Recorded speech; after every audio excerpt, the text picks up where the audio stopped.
Alhamdulillah, le but de ce livre, l'imam An-Nawawi rahmatullahi alayhi, était donc de présenter un tel livre qui contient des hadiths de Nabi sallallahu alayhi wa sallam.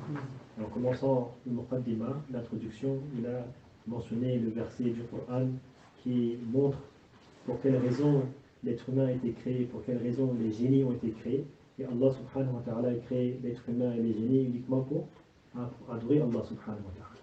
Et quand on parle de l'adoration d'Allah subhanahu wa ta'ala, donc il y a deux types. Il y a deux types donc, de hidayah, comme on dit. Il y a ce qu'on appelle les awamir, et donc les ordres d'Allah subhanahu wa ta'ala. Et le deuxième type, on appelle les interdits. Donc maintenant, quand on parle de l'adoration d'Allah subhanahu wa ta'ala, il faut faire maintenant ce qui est demandé par Allah subhanahu wa ta'ala. Donc il y a ces deux choses.